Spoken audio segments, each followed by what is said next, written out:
અમદાવાદમાં હાલ કાળઝાળ ગરમી પડી રહી છે, જેને લઈને સિવિલ હોસ્પિટલમાં દર્દીઓને હાલાકી ન પડે તે માટે કુલરની વ્યવસ્થા કરવામાં આવી।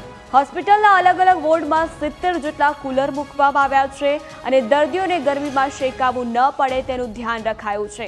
કુલરોની સાથે સાથે બારીઓ પણ ગ્રીન પડદા પણ લગાવવામાં આવ્યા છે, જેથી બહારથી આવતા પ્રકાશના કારણે વોર્ડમાં ગરમી ન વધે। ઉપરાંત દર્દીઓ માટે હરતા ફરતા પાણીના પરબની પણ વ્યવસ્થા કરવામાં આવી છે। आपका कौन इधर? ये भाई है मेरा छोटा। क्या हुआ था इसको? ये बाइक से गिरा था, स्लिप खा गया था बाइक से।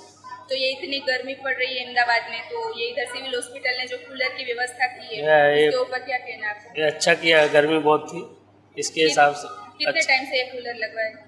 ये हो गया 4-5 दिन से पहले से। હું મારા ભાઈને અહીંયા પગની સારવાર માટે આવ્યો છું। કેટલા દિવસથી આવ્યા છો? હું આવ્યો છું બેન 23 તારીખને ગુરુવાર, આજે 28 તારીખ છે અને અહીંયા અમદાવાદમાં ગરમી બહુ પડે છે, પણ અહીંયા આની કુલરને હિસાબે ઠંડીનો અહેસાસ થાય છે અને કેટલા દિવસથી કૂલર લાગ્યા છે કુલર અહીંયા 3-4 દિવસથી છે અને તેને લઈને તમને કેવું લાગી રહ્યું છે? ને બહુ મજા આવે છે। અહીંયા ગરમી તો થતી જ નથી, બિલકુલ ગરમી તો બહાર નીકળીએ તો આપણને ખબર પડે ગરમી છે, અંદર તો ગરમી થતી જ નથી।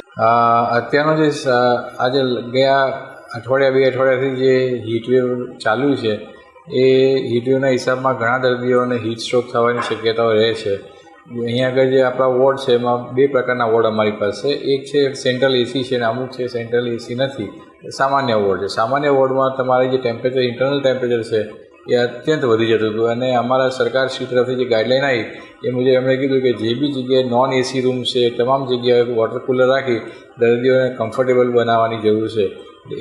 એ આદેશને અનુરૂપ અમને થઈ લગભગ ગઈકાલે 70-80 જેટલા કુલરો લગાવી અને વી હેવ મેડ આખું જે વાતાવરણ છે કમ્ફર્ટેબલ।